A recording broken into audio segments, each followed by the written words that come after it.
You didn't expect it to feel like this. Not this constant pressure in your chest. Not this quiet tension that follows you through the day, even when nothing obvious is wrong. From the outside, your life might look stable. You're functioning. You're showing up. But internally, something feels tight, restricted, like you're being held in a place you didn't choose. And what makes it harder is this. Nothing is clearly falling apart, but nothing is clearly moving forward either. So you sit in this strange middle, not broken but not progressing, not lost but not certain. And the longer it stays like this, the more it starts to feel personal. Like maybe you missed something, like maybe you're behind, like maybe God has gone quiet. But scripture shows a different pattern, one that doesn't look obvious when you're inside it.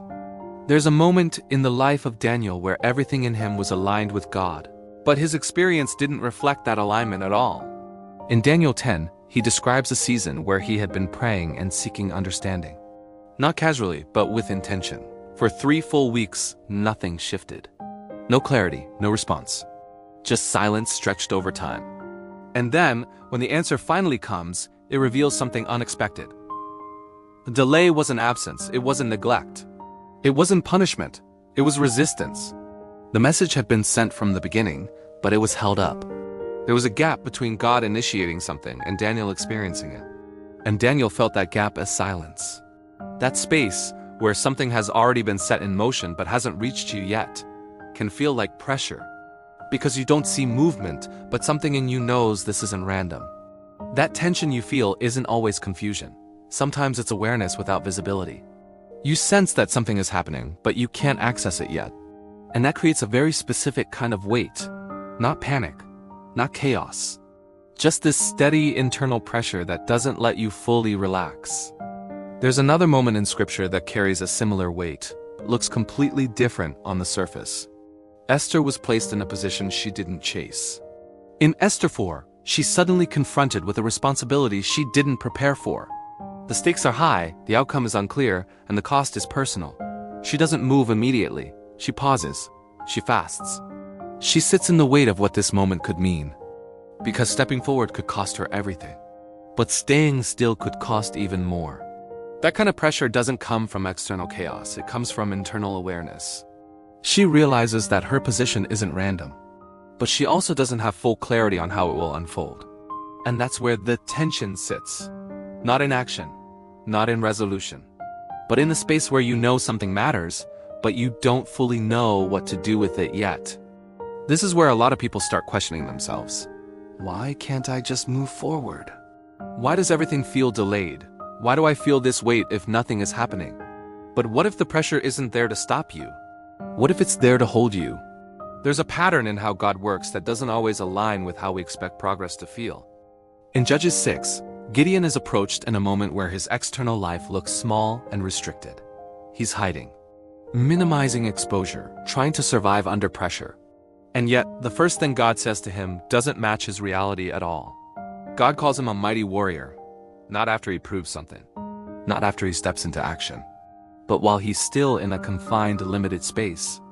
There's a gap between how Gideon sees himself and what God is already speaking over him. And that gap creates tension, because now he has to hold 2 realities at once. What he currently experiences and what God says is true. And instead of removing the pressure immediately, God begins a process. Gideon questions, he hesitates, he asks for confirmation more than once. There's no instant confidence, no sudden clarity, just a slow unfolding. But something shifts in that process. The pressure doesn't disappear right away, but it starts to take on a different meaning. It's no longer just about fear or limitation. It becomes the space where identity is being redefined, and that's the part that often gets missed. We assume pressure means something is wrong. But in scripture, pressure often shows up when something is being formed. Not announced, not displayed, formed. And formation rarely feels like progress. It feels like restriction, like delay, like being held in a place longer than expected. There's another example that carries this same quiet intensity. In 1 Samuel 1, Samuel is still a child, placed in the temple, living a life that looks ordinary from the outside. There's no visible breakthrough, no obvious significance yet. And then one night something shifts. God calls his name. At first he doesn't recognize it. He thinks it's someone else. It takes time before he understands that God is initiating something directly. And what's interesting is this: God doesn't wait until Samuel is fully formed to speak. He speaks into him while he's still developing, while his understanding is incomplete, while his role isn't fully clear yet. That moment doesn't immediately change Samuel's external reality, but it marks the beginning of something deeper: awareness. And awareness often brings pressure with it. Because once you start sensing that your life carries something more, you can't fully go back to being unaware, even if nothing around you changes right away.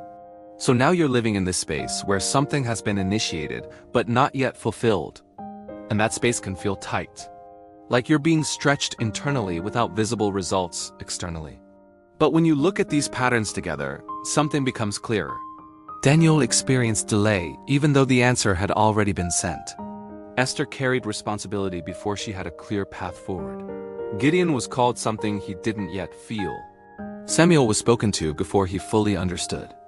In every case, there was a space between initiation and realization, and that space didn't feel like peace. It felt like tension, like pressure, but it wasn't empty. It was active in a way that wasn't immediately visible. So maybe what you're feeling right now isn't a sign that something is off track. Maybe it's what it feels like to be inside that space, where something has already started but hasn't fully surfaced yet. Where God has already spoken, but the outcome hasn't caught up. Where your external life looks unchanged, but your internal world won't let you settle the same way anymore. That pressure you're carrying, it might not be there to push you out. It might be there because something is holding you in place until what's forming in you can actually sustain what's coming next. And that doesn't always feel like progress. But in Scripture, it rarely does.